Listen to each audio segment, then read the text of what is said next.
Hariyali chicken என்னோடய ஸ்டைலில் பண்ணலாமா? அதுக்கு ஃபர்ஸ்ட் ஒரு மிக்சர் ஜாரில் கார்லிக் ஜிஞ்சர் ஆட் பண்ணிக்கலாம். அது கூடவே 3 பச்சை மிளகாய் ஆட் பண்ணிக்கலாம். அது கூட ஒரு கை நிறைய புதினா ஆட் பண்ணிக்கலாம். அது கூடவே கொத்தமல்லியும் கருவேப்பிலையும் ஆட் பண்ணிக்கலாம். அது கூட கொஞ்சம் ஜீரகம், கொஞ்சமாக மிளகு ஆட் பண்ணிக்கலாம்.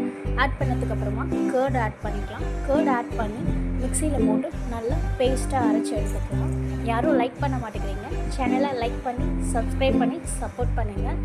கழுவி வச்ச சிக்கன் கூட அரைச்ச பேஸ்ட், அது கூடவே கொஞ்சம் நம்ம கடல மாவு ஆட் பண்ணிக்கலாம். அப்புறமா கொஞ்சம் கார்ன்ஃப்ளவர் மாவு, தேவையான அளவு உப்பு போட்டு நல்லா மிக்ஸ் பண்ணிக்கலாம். இன்றைக்கி சிக்கனை நம்ம 2 வெரைட்டியாக பண்ண போகிறோம். அதை எப்படி செய்கிறதுன்னு கடைசியாக போடுறேன். நல்லா மிக்ஸ் பண்ணி ஒரு பிளேட் போட்டு ஒரு 15 மினிட்ஸ் மேக்னேட் ஆக வச்சிடலாம்.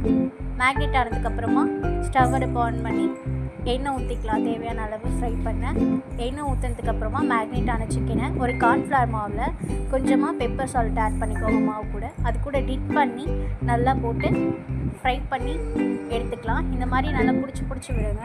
நல்லா டிப் பண்ணி ஃப்ரை பண்ணால் சூப்பர்வான கிறிஸ்பி சிக்கன் ரெடி ஆயிரும். ஸோ அதை நம்ம எடுத்து டொமேட்டோ கெச்சப் கூடயும் கொஞ்சமாக மயோ கூடயும் வச்சு சாப்பிட்டா செம்ம டேஸ்டியான சிக்கன் பொரிச்சு எடுத்து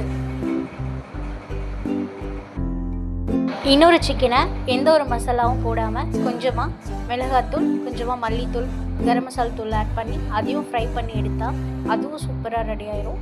ரெண்டையும் வச்சு டேஸ்ட் பண்ணி எந்த சிக்கன் நல்லா இருந்துச்சுன்னு கமெண்ட் பண்ணுங்கள். எனக்காக ஒரு வாட்டி செஞ்சு தான் பாருங்களேன்.